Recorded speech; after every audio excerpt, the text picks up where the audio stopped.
What's going on, everybody? My name is the Innkeeper, also known as Ben. I'm here with my buddy Joe, and this is the first episode of 33.3 WREC. Joe, I'm pretty excited to be here. We talked about this. We've been kicking around this idea for a while. It's a music podcast where we're going to discuss two albums a show, maybe more, depending on how we get going with this, and then just whatever random musical hypotheticals we want to do.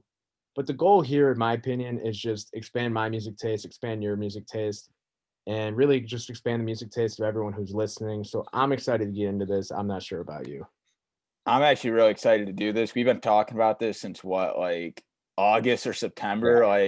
It's sharing a couple beers. You're just like, hey, like let's just do a music podcast, talk about some music, and again, expand our taste. I listen to like pretty same stuff like every day. So I'm always trying to expand my stuff, and I know you're always trying to expand your stuff. So I'm really excited to do this. It's gonna be really fun. Yeah, so like this year, I've been listening to an album a day so far. You can follow along on Twitter at the innkeeper _, and the I in innkeeper is a 1.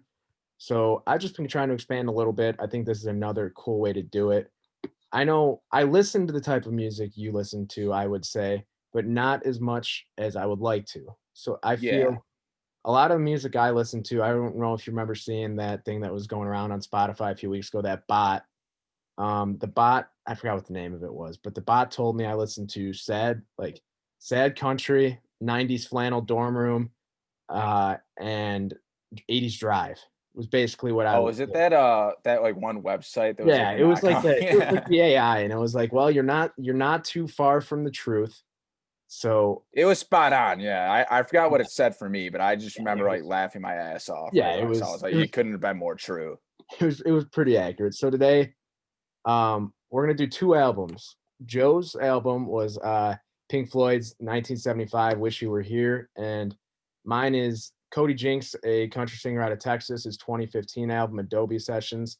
Joe told me he was doing "Wish You Were Here," and the reason I picked Cody Jinks is because he has a great cover of "Wish You Were Here." So I thought that was just a cool little overlap. But I've never listened to "Wish You Were Here" before in full and for top to bottom. I'm sure it was the same for you, Joe, with Adobe Sessions. So we're off to a Yeah. hot start, off to a hot start with this. So I guess, Really expanding our horizons. yeah, exactly. So I guess I will leave the floor to you to kind of lead us on the acid trip that was "Wish You Were Here." So yeah, Wish You Were Here, as you were said, it was released, it was initially released on August 12th, 1975. For pretty much the entire year of 1975, Pink Floyd sat down in Abbey Road Studios and recorded this album. And this album came right after Dark Side of the Moon, which was released 2 years prior. And to get like kind of like context, like idea, like right after Dark Side of the Moon was released, Pink Floyd was riding high in the Yeah. music industry, and like they were kind of hot shit, basically. Yeah, Put it plain and simple. Dark Side of the Moon took them from being they having their cult following to being worldwide superstars. Like, let's Yeah, get around the like bush. they were somewhat known because like before Dark Side of the Moon, they had Metal, which is also a Mhm. great album, and then Dark Side of the Moon is really what took them to the top, and that's when they really saw like what the music industry is actually like, and like when you like sit down and listen to like some of the songs and Wish You Were Here, they really go off on the music industry and Mhm. like a lot of shit that goes down with it, and like very very short album, like 5 songs, like short album, but it's still 45 Mhm. minutes because they just like to sit there and solo for like 15 minutes on a song. Yeah, I mean, the two different, Shine On You, Crazy Diamonds, parts 1 through 9, obviously, 1 through 5 at the top, 6 through 9 at the back. I'll tell you what, though, just starting with, parts 1 through 5, I, was not expecting a 5 to 6 minute intro to kick us off, musical interlude to kick us off there, and Oh yeah. I mean, I was hooked the entire time. It, felt like you're building up with an action movie Yeah, almost. David Gilmour is Yeah. just like sitting there ripping. And like to be honest, like the way that like just started off too, it's like they didn't like initially plan to do that. It was Mhm. literally like they were sitting in the studio. David Gilmour was just messing around on the guitar, and Roger Waters like, I like that. Let's keep doing what we're doing here. And initially from the start, like also another thing to note too, like the majority of this album is about Sid Barrett, who was Mhm. the founding member of Pink Floyd, but he left shortly after, I believe, Atom Heart Mother, or one of the albums before that, due to mental illness issues and whatnot. And David Gilmour actually took Sid Barrett's place shortly after he left. But yeah, this whole album basically about Sid Barrett and like how like much his absence is known in the band to like Roger Waters, and he was Roger Waters' childhood friend growing up too. And Shine On You Crazy Diamond, that's actually like that's in memory to Sid Barrett, like Shine On You Crazy Diamond, SYD Sid, if you see Okay. Yeah. the No, I illusion, yeah. yeah, no, I'm gonna be honest, I did not put that one together, and that's what we're doing this for. Yeah, That's and like the whole theme of the album too is like absence and like mhm, nostalgia. So and like if you look at like I own the album on vinyl. Like, if you look at mhm, like the album like and you open it up, like you'll see like pictures of like a guy swimming in like sand in like a desert, and he's swimming like absence without water. And then mhm. there's picture of a guy like just no face, like he's absence without a face, Very, very interesting stuff. And then like a whole thing too with the Shine On You Crazy Diamond, the first track, a lot of astronomy references, with you shown like the sun, the look in your eyes is like black holes Mhm, in a sky. That's the mhm. Sid Barrett, because when they looked at Sid Barrett when he was doing a lot of LSD and Yeah, whatnot at the time, and like when you do LSD, your eyes dilate a bunch, so like there are black holes in the sky when you're looking at someone's eyes when they're tripping on yeah, LSD. yeah, one, like, line that I highlighted from the song was, "Came off as the band's cry for help to him." Oh, wait, no, that's the wrong I'm reading the wrong thing, my bad. "Come on, you raver, you seer of visions. Come on, you painter, you piper, you prisoner, and shine." I kinda took that almost along the lines of, obviously, the raver with the drug issues that he was battling, the painter. I kinda just took the painter as the music that he was producing, the music he was writing, and, like, Pink Floyd was rising to the top prior to kicking him out from the band, obviously. Or Yeah, not they're not on even their kicking way. him out, but, like, you could tell the impact It that was he kind of a had. both ways. Like Mhm, he kind of left on his own, and they were also like there were times when like they would like go to pick him up for a concert, and like he wasn't there, and they were just like, "Fuck, well, like we got to do this. Like you're not here. Like we're just gonna get David Gilmour to take your spot, basically, yeah, you know." and correct me if I'm wrong, but after, Syd Barrett left Pink Floyd, he, members from the band still helped him out with a few solo projects, just trying to help him keep up. Yeah. Oh, yeah. Because like Roger Waters was his like best friend growing up, basically. So Mhm, like he was like they were always just gonna stick by him and shit. And then one thing to note too is while they were recording this, so like a little bit after like Sid Barrett left, yeah, they helped him out with some solo projects, and they just didn't see him for like the longest time. And then while they were recording this, I think in June 5th, the exact date actually, Sid Barrett entered the studio while they were recording this album, and nobody recognized who he was. He shaved his head, he shaved his eyebrows, fat. He was fat, overweight. Like nobody knew who he was. Not even Roger Waters knew like who this guy was lingering in the studio. And then like someone like pointed it out, like, wait, that's Sid Barrett. Like, what's he doing? And like, he's just like walking around the studio, just like moping around, just like mhm, talking to them, and like shit, like they asked him, like, so Sid, like, what happened, man? Like, you gained some weight. And his literal response was like, yeah, I just been eating a lot of pork chops. I got a big fridge, just eating a lot of pork chops, whatnot. And that's literally word for word what he said. And then, and like a few people cried too when they saw him. They were just so like caught off guard, like had no idea, mhm, like the least expecting thing ever. And they played him a track, like the track of Shine On You mhm. Crazy Diamond for him. And he didn't even know it was about him.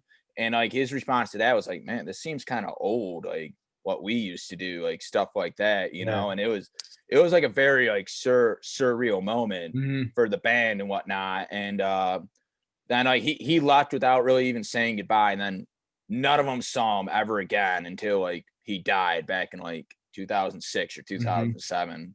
But it was like a very surreal moment, and it was like it played a huge part in this album too. Like when he showed up, it really like Yeah, no, put the wheels in motion for it. it's honestly pretty crazy that his biggest impact in the music industry, I would say, obviously he's one of the founding members, but his lasting impact is this album, and Yeah. it wasn't his work, it was about him. That's what's pretty crazy to me about this album. It was very eerie throughout it, I would say, Oh and yeah, very melancholy, like yeah, eerie album, definitely. Like yeah, and that's kind of what they were shooting for, not mhm, really, but yeah, absolutely.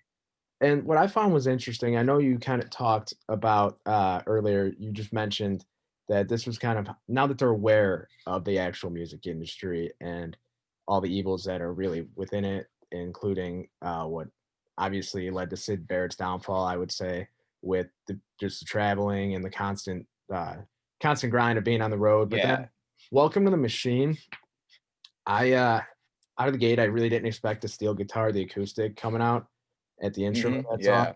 Um, kinda just it almost gave me, like, a Western vibe at first, but, like, I listened to it twice, so my first listen, before I did, like, any research on the song, I kind of like, the way I was listening to it, I almost thought it was like, you are becoming a part of the machine as an adult, as just, like, the world's machine. Yeah, You know what I mean? exactly. Yeah, Yeah.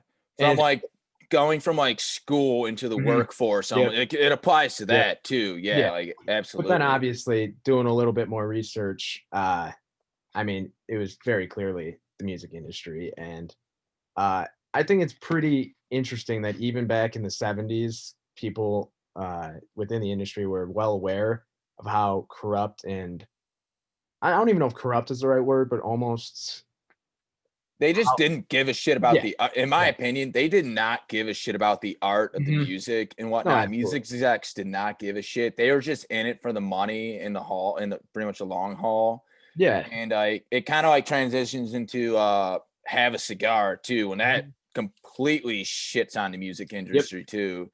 And that's also the only song where they have a guest singer. Roy Harper's actually singing Mhm. that. I did notice that. Yeah, I was but, like, just, like, circling back to the ideas of Welcome to the Machine and Have a Cigar, I think it's pretty interesting too, lately in the music industry, at least you're seeing a lot more artists leave their labels and a lot more artists Hmm. reluctant to sign with labels Yeah, because of absolutely. social media and just, like, what they're able to do and explode that way just being independent. I mean, you've seen it with people on TikTok. I don't know if you're aware of, who Zach Bryan is. He's a Yeah, yeah, he exploded a couple summers ago, has had 2 big albums. mainly through social media, Yeah, I mean, right? Like, was yeah, one it was one big Twitter video, and it just his videos kept going just took viral after off. that. Yeah, Yep. Since then, I mean, he's put out 2 full albums, a couple and singles, didn't even sign with the an label, EP. right? He's still active duty Navy doing this. He's Hmm. been, like, featured prominently on big Spotify, like, Americana full country playlist, and, I mean, his music's been on Yellowstone, it's a big TV show on Paramount, not sure if you know what that is, but, like, not even just him. I mean, it's crazy, like, Chance people the Rapper's never even signed yeah, with the label, and he mhm. won fucking 3 Grammys, dude. I mean, Like, it's like, it just goes to show you that it's a constant in the music industry. No one wants to be tied down, no one wants their yeah, hands it's tied. it's a huge battle that you do not want to have like any part in because you as an artist, you're just gonna get screwed over every Mhm. time, Yep. basically. Like you do not want to sign with the label. It's terrible what they'll do. Like takes Taylor Swift, for example. Like Yeah. she's having like that whole big battle with like her old music label and whatnot. And they still own her songs. It's just like they just don't care about artists. And it is really sad to see it. And Mhm. it's been that way since the 70s, clearly with Pink Floyd talking about it. And you know, No, absolutely. Absolutely. So, obviously then, that brings us into what is, I would say, Pink Floyd's most popular song, "Wish You Were Here." Most well-known song across the board. I mean, correct me if I'm wrong. Um, probably like they're probably their most well-known song, yeah, like other than another brick in the yeah, wall yeah. off of the wall, another Mhm, prominent album that they wrote. Yeah, Wish You Were Here, like common song that's probably played at funerals, whatnot, like mhm. all that. Like one of my like probably one of the first songs I've ever learned how to play on guitar, to be honest. Like just such an iconic song, iconic Absolutely. acoustic rock song. Mhm. And yeah, I mean, there's just a whole lot of stuff going on with that. And like again, with like Shine On You Crazy Diamond, like David Gilmour was just like playing that dum riff, like Mhm. he was playing that randomly in the studio, and Roger Waters was like, hey, like, why don't we slow this down like a lot, and Mhm. like I'll play a little lick over it, and then like he wrote the and Roger Waters wrote the song in like 1 hour or something, like Yeah. shortly after that. And yeah, and like again, that's about Sid Barrett too, and about his like Mhm. absence from the band, how nostalgic Roger Waters feels that Mhm. he left the band and whatnot. And some pretty like the lyrics in there that I think that are pretty important. Trade your heroes for ghosts. That kind of goes out to Sid Barrett, because he was trading his inspirations, the people that inspired him to play music. He was trading that for non-existent things, like such as like getting high on Yeah. drugs and Yeah. whatnot. Basically that. And then the next line was walk on part of the war for a lead role in a cage. That basically means that you've chosen to not have a small part in something that is hugely important, to be the main lead in something really for yourself that's like not important for like anybody else. Mhm. And again, that's kind of what Sid Barrett did. Like he wasn't like he wasn't taking a small part in the band and like doing whatever like what the band wanted to do. He was kind Mhm. of doing things that he wanted to do that really wasn't being that impactful. And again, like one of the most iconic songs ever, like one of my favorite songs. And I don't know, there's not much else to No, say I mean, about it. it's one of those songs where even if you don't listen to Pink Floyd, you don't know it's Pink Floyd, people know the lyrics to that song. Oh yeah, Yeah, I mean, 100%. yeah, it's a special song, and it's yeah, I mean, I think it's written in a way almost, to make, like, the people listening almost, like, think about your decisions more like, a little bit, Oh yeah. like, ultimately, like, Think what about like how what far you've yeah, come and yeah, whatnot. and it's, like, almost like you don't your concept of your own reality is still misconstrued almost, like, even if you don't realize that's kind of what I take away from that almost every time I listen to that song. Yeah. Absolutely. And fun fact about the song too, like it's like actually like supposed to sound like you're like listening it through a radio, like when you listen, like whether you're listening on Spotify, whatnot. That's why it like Okay. kind of has that static sound at the beginning, like because Mhm, it's really like when you first listen, you hear like voices talking, like two people mhm. talking when you first listen to the song. It's actually they like set that up to where it's like you're switching stations Okay. when you're first listening. So that's why it's like kind of like different conversations muffled, and then it goes into like the actual song on a main like on a main station. And then also I did not know this, but at the 42-second mark of the song, Mhm. you hear a cough, and that's actually Nick Mason coughing randomly in the studio. And because of that, like when they replayed that back, Nick Mhm. Mason heard that, and that actually inspired him to quit smoking cigarettes. Just found that out the Just other day. like, the end of the Sigs Inside movement for him, I guess. Man, that is a little fun fact. So and then, like, obviously moving into, part 6 or 9 of Shine On You Crazy Diamond, I think it was, like, obviously, it's written and played in a way to give you a sense of closure, I would say, almost. Yeah, absolutely. I mean, again, I'm not claiming to know anything about music. I don't. I've been trying to learn how to play guitar for a while, and it's not going too hot. But it's like it almost sounds like the upbeat tone. It's building up to like the climax, gives you hope for the future, Hmm.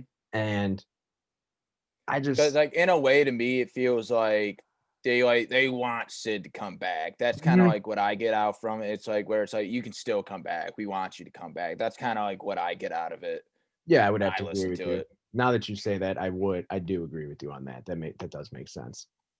So overall, I was very happy with you picking this album because Pink Floyd, not a band I listened to a ton. I've enjoyed it. Been listening to Pink Floyd more so since you sent that over my way, so I can't complain. Um, Yeah, at one point, this album was probably 4 years ago. This album was like probably my number one album. Like I used to listen to this. I used to put this on vinyl like every single day when I got home from school. It was just like it mhm, would hit so hard every day. I was like, wow, like, it's such a beautiful album. yeah. That it's like probably in my top five all time, probably. So No, it's just so beautiful inside and out, just such a work of art.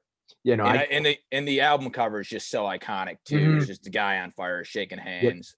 And I think that's also kind of a shot at the music industry too. Okay. Yeah, no, I could definitely see that, dude. Yeah. I could see that. So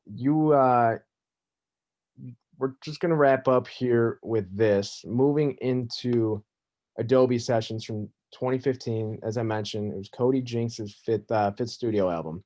Pink Floyd, obviously very, very focused on instruments of their song, the music. Cody Jinks, not really. His musical stylings, I would say, are never gonna blow you away.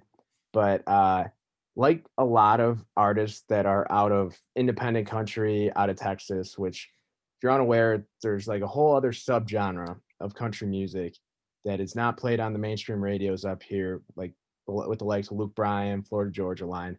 Cody Jinks is kind of one of the people leading the charge down there with the red dirt country. It's also called Texas country. It's kind of the combination of Oklahoma and Texas. A lot of these people are independent, but what always will impress me about Cody Jinks is his writing, his lyrics. He writes all of his own music, which, in my opinion, nowadays, it's pretty impressive because I don't feel like that happens a lot. And he, before moving into the country scene, he actually was the lead singer of a metal band out of Texas. Yeah, I actually did catch that when I was like doing some research. Did not know that. Really struck me first. Another thing that struck me too, like this was the first time I ever listened to or heard Mhm, of Cody Jinks when you mhm, recommended this album to me, and then like right away, like first thing I noticed, very good songwriter. Like I really loved his lyrics actually. yeah, He gave me a lot of Willie Nelson, Waylon Jennings mhm, vibes, and I'm not the biggest country or I'm yeah, not the biggest new country guy. I do not really mhm, like new country all that much. I'm an old school country guy. I love my Johnny Cash, Willie oh, yeah, Nelson, the Highwaymen. I will go all day with those guys. I mhm, don't really like, I don't listen to Florida Georgia Line, yeah, no, Toby Keith. Like, I can't say that I do either, Joe. I yeah, I'm not into all that. But Cody Jinks, I really liked. He had great lyrics. The songs I liked on this album was the first song, What Else Is New? Like mhm, just like right away, that's the best song to start off an album with. Just yeah, like basically saying, like, yeah, like I don't care who you are, like what you do, what you believe in. Like I'm kind of doing my thing, whatever. Like yeah, I I mean, loved I loved that from the start. I was like, wow, this guy's actually like pretty good. I really like it. Uh and then yeah, I did notice too, he has a different sound than like most modern country, like you said, mhm, like that Texas outlaw mhm, type country. yeah, And like I really did like it actually. It was a good album. I definitely saved it to my my Spotify. I was like, yeah, like this is definitely worth another listen. yeah, it's Great definitely album, honestly. yeah, there's 12 songs on the album. It has 2 rewrites, which are, I believe, Cast No Stones and, We're Gonna Dance from his, 2010 album, and I mean, I think those are 2 good they're 2 good songs, I would say. Cast No Stones is one of the better songs on the album, I would say. It's kinda like if you've people who end up watching this have never really I've never listened to it. It's a song basically that he admits he's not as religious as he should. There's a lyric in the song that he don't talk with Jesus as much as he should, and it's basically a song. He's not anti-religious, but he's anti-Bible thumper. And down south in Texas, I feel like you'd probably come in contact with a lot of that. And I mean, that lyric though, it sticks with me a lot. Don't talk with Jesus as much as I should. And it almost is for me, it's like focus on your own happiness instead of pushing your opinions on other people and really just mind your own damn business. Yeah, And now exactly. and nowadays, obviously, that's a very, very big That thing. yeah, Yeah. absolutely. Yeah. That was like one of the things like I took away from it. It was like, yeah, like mind your own business. You know, that's like one thing I loved about the album. It was like, wow, like this kind of spoke to me a little bit. I really resonated with it a little bit. Yeah. Yeah. So before we get going any further on this album, Joe, if you had to guess, obviously none of these songs are gonna be played on the radio up here, but there's actually a great station down in Austin, Texas. I believe it's 95.3. I stream it sometimes when I'm just like if I'm driving or I'm working, and they play a lot of this type of music.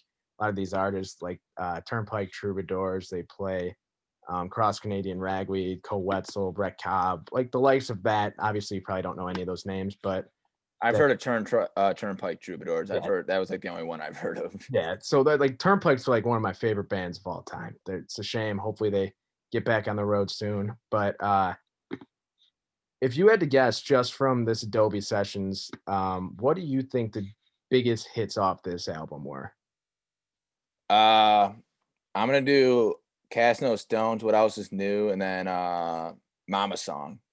All right. So what I would say about Mama Song is I would say the most radio friendly song on this album. Probably, yeah. Because it's it's an ode to his mom, his mother, obviously. It's a very, very good song. The chorus, I think the chorus in that song is awesome. And then there's one lyric in that one part of a verse in that song where it's I know it wasn't easy raising my father or my father's son. I mean, I just love that lyric. I don't know, just the way it's written, it's like way more complex than it should Mhm. be, but I don't know, that lyric always sticks out to me. But actually, Cody's most popular song he's ever written is on this album. It's Loud and Heavy. Oh, okay. So Loud and Heavy, actually a pretty funny story on how it was written. I was listening to an interview on YouTube, and Jinks basically said that he was driving with one of his kids in the back seat of his truck during a thunderstorm, and it was rain. It was a horrible storm, he said, and all the kid kept murmuring in the back seat was "loud thunder, heavy rain." And in the chorus of that song, it's "loud thunder, heavy rain." Like, and since then, he wrote his he has his kid listed as a co-writer on the song just because they were mom in the back seat saying "loud I thunder, love heavy that actually. rain." That's awesome. I love that. And that song, I would say, has gotten the most mainstream, I would almost say. There's like it's got pretty big on TikTok this year because I don't know if you're on TikTok at all, but No. there was a video of a kid who had like the biggest ears I'd ever seen. He flipped his hat back. It was like his sister texting him saying like he cheated on me, so he like threw the weirdest punches I've ever seen. But since then, people like that video got pretty big and people made their own versions of it. And also, it's also used by I forgot which closer in at Major League Baseball, but that's their walkout song when they come to the mound. I forgot which pitcher it is, but it's pretty. I think that song it kind of shows a different side, obviously, more the rock side that like Mhm. like southern rock a little bit. There's the electric guitar riff in there that I really like, but I think I heard like a steel guitar in there Mhm. too, Yeah, probably. Yeah. yeah, it was a nice change of pace because as you're going through the album, I would say the first 5 or 6 songs or well, yeah, about the first 5 songs were quieter, a little more upbeat, and then you have It loud just kind of picks up yeah, like a little yeah, bit. and then you Yeah. get to Loud and Heavy, and then after Loud and Heavy, you get to David, which is the best written song on the album in my opinion. Oh yeah, absolutely. That was a song I had written down too. Like one thing about me is like I'm a big lyrics type of guy when it Mhm. comes to music, and I absolutely love it when like a songwriter's telling a Yep. story, really. And I'm big on like the Grateful Dead, and like the Grateful Dead has a lot of storytelling and whatnot in their song. Like David, that was a great story, honestly. Was that like based on a true story, So, right? I I believe it's roughly on a true story. Roughly, I'm yeah, like not like somewhat.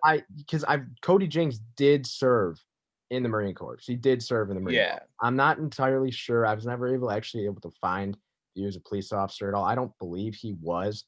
But for those of you who've never listened, basically the song starts out. It sounded like it was going to be a very happy song. It did. It Yeah. sounded like Jinx was reminiscing on childhood with his best friend. They were different, but it takes a very, very dark turn. Jinx was in it said 1,500 days in the corpse, and then he got on with the local force, became a police officer.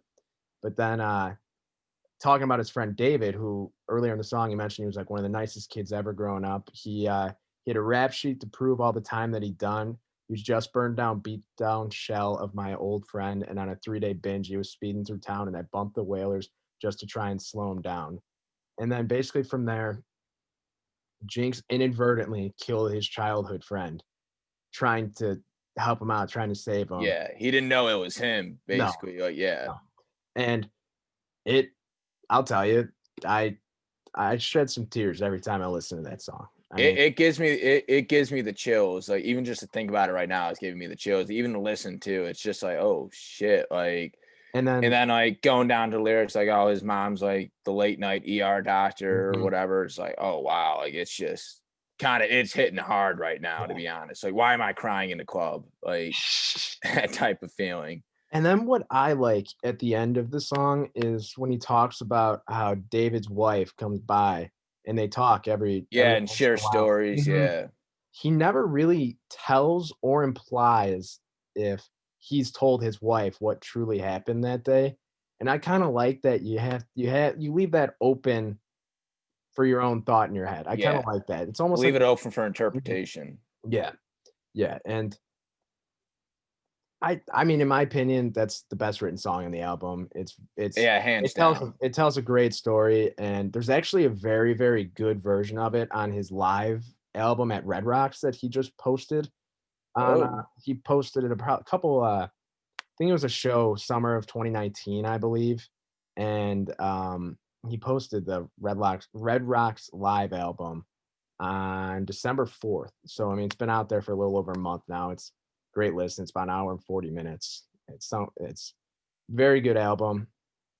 And then from there you get a couple filler songs, I would say, with Me or You, Folks, and Ready for the Times to Get Better. I would say that yeah. those are a couple filler songs, which aren't necessarily a bad thing. But No. Um, getting into there, then you have Dirt, which is another very well-written song, I think. Basically about being so poor as a child and like he was so naive and innocent. He didn't realize that the dirt everywhere meant they were so poor, but it's almost like his parents not like being able to admit that they were giving up and like that they needed to move on in life type of thing almost, if that makes sense. And Mhm. there's a good line in there, I thought, talking about where seeing his father cry for the first time, that like made him wonder as a kid, like, what was this really worth it? And I think that that line really speaks for itself. Yeah, absolutely. But then just to wrap up with rock and roll, the last song on the album, it's really just a song about his struggles with substances, alcohol abuse in the past, and how his family, like he's doing this for his family now. He doesn't need that anymore. I think it's kind of interesting because the album you picked with Wish You Were Here was basically an ode to a friend, like saying, we're here to help you. We want to help you come back to what you were before. And rock and roll, the song, to conclude Adobe sessions, there was a verse saying that he doesn't want to disappoint his friends and his fans, but some people only like me when I'm stoned, and the crowd might be bigger, but I don't need that whiskey anymore. Yeah. And then he gets into with his family, how he doesn't want to miss them anymore, just wants them in his life.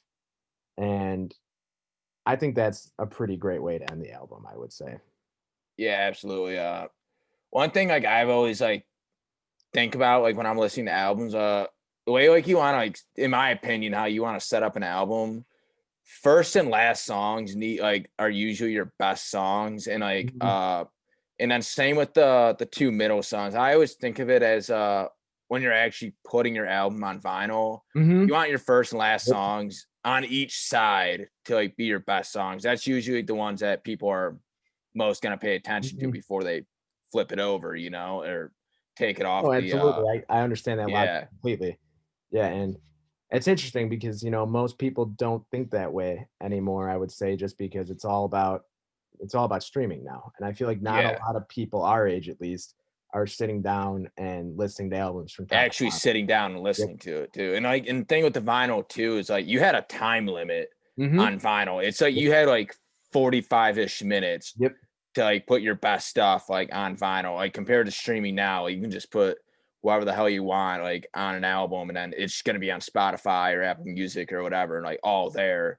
Compared to vinyl, it's like you have very limited options, like what Yeah, and songs you want on this album. then not to just dump on modern country again, like, you're talking how you have limited time. Morgan Wallen put out a 30-song, hour and 40-minute album, last week. Like, I mean, no, who's gonna sit down and listen to that straight through? Like, Yeah, I don't right. wanna sit and listen to an hour and 40-minute long album. I don't think most people do, but That's like more than a double album, I'm pretty sure. Because yeah. like a standard double album for vinyl is like 45 times 2. What's that, like 90 minutes? Like Mhm. So short, like it's a little over, an hour and a half, so it's tech it is it's it did it call is it a double technically a album, double. yeah. Yeah, yeah, it is technically a double. Yeah, because I remember seeing the ad for it on Spotify. It is technically a double album, but still, it's like 30 songs. That's like That's a lot, not to dump on anyone's taste in okay, of music, not course, yeah, like no, yeah, not no, dumping not at on it, all. but just giving our fair share opinions. Like that's kind of pushing it. Yeah, I would say so. So But I mean, if people like it, people like it. It's no, whatever. absolutely, that's all that matters in music, it's very subjective, Yeah. listen to I'm never gonna shit on art. Like as an artist, like I'm never gonna shit on art. Like it's no, no, you absolutely know, not. So, to kinda wrap up this first episode, we were tossing around the idea of your dream lineup for a country or not a country concert, I'm reading my own notes, I apologize. A a concert right out of Corona, your first concert out of post COVID-19, people could be alive or dead. I wrote a couple different ones. I'm gonna let you go first, Joe, and I'm gonna kind of pivot off of that what I want to do. okay. So I have like three mainly like some mainly it's like people that like I was supposed to see last summer, like Okay. before Yeah. all this shit went Yeah. down. One is Dead and Company. It's basically Yep. Grateful Dead, but like it's Bob Weir, John Mayer. So real quick Uh, on John Mayer, he is on one of my lists. I think that John Mayer is one of the most underrated and disrespected guitar players on the entire planet. I mean, it's unbelievable what he's able to do on the guitar. Hey, Joe, real quick, I think your audio's cutting out a little bit.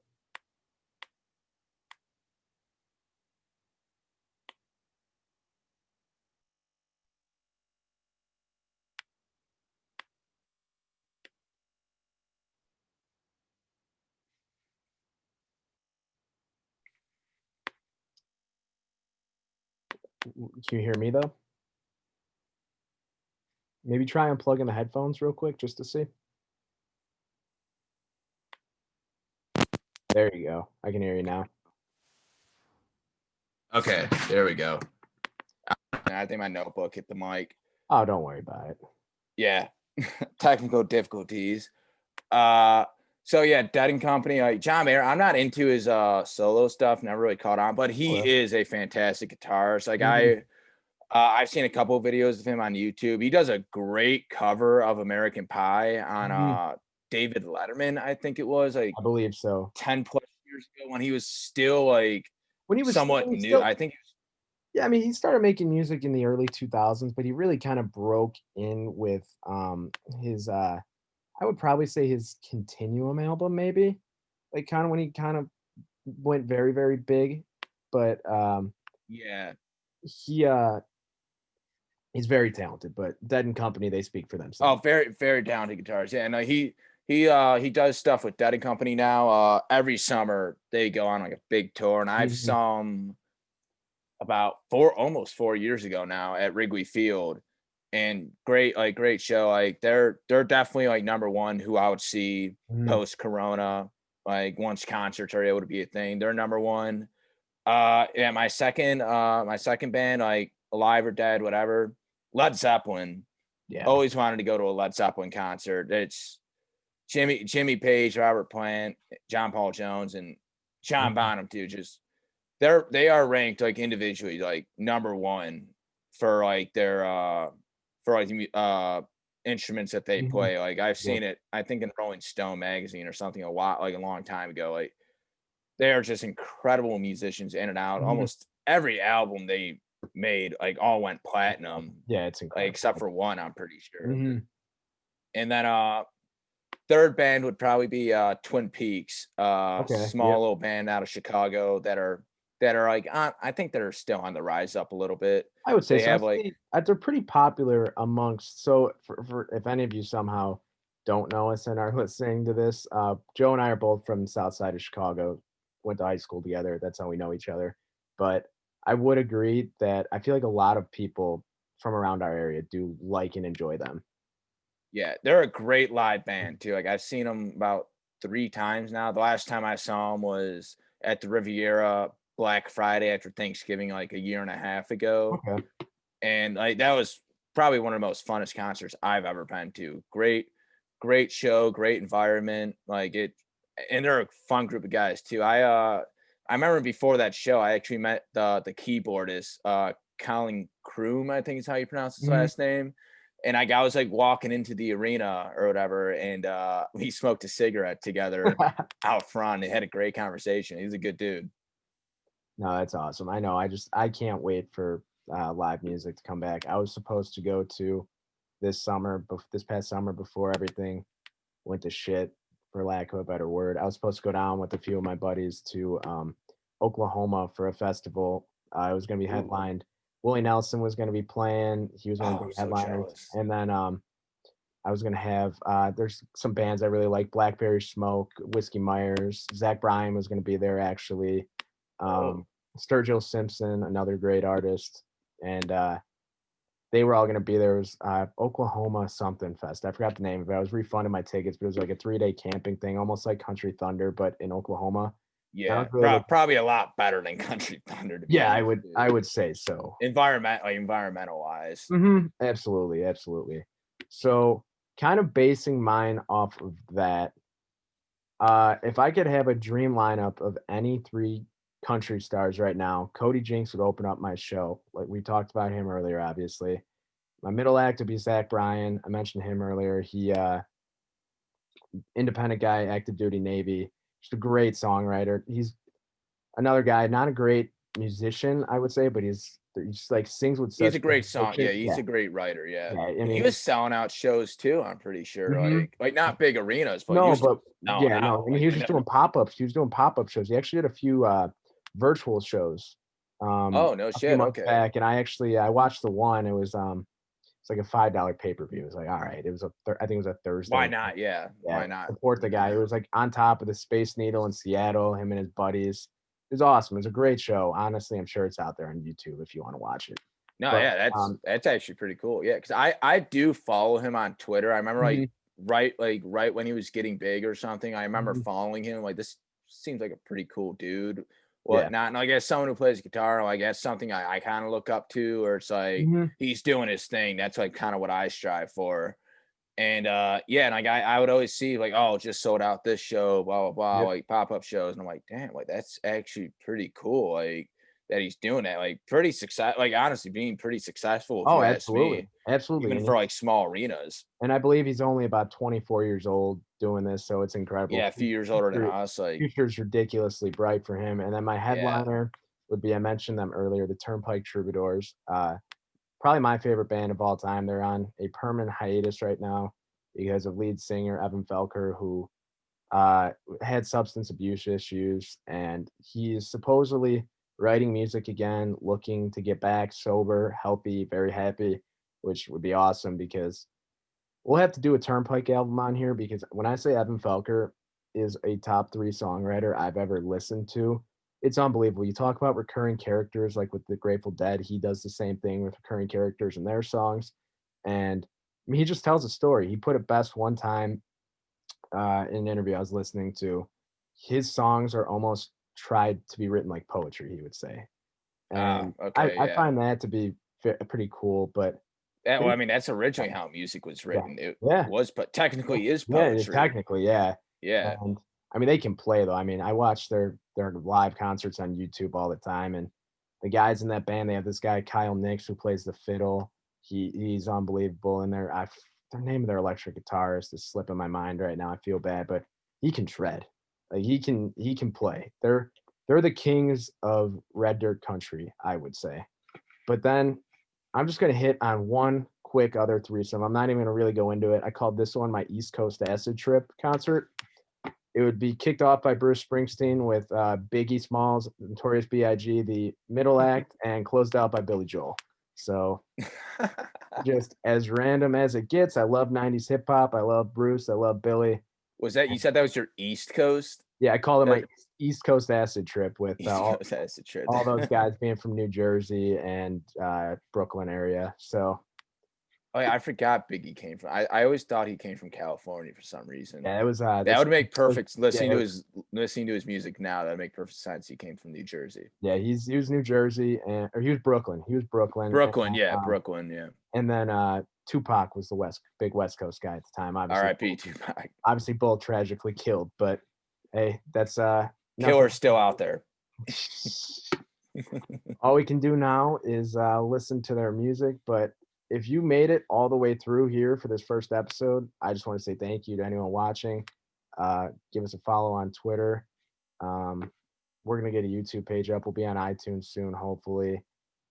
Thank you so much for tuning in. Like, this is something we've been wanting to, like we said, we wanted to do this for a while now, and we're so happy we're finally able to do it. We have a lot of big things like coming up for this. We want to keep like once a week, like episodes once a week, maybe twice a week, depending on what our schedules are like.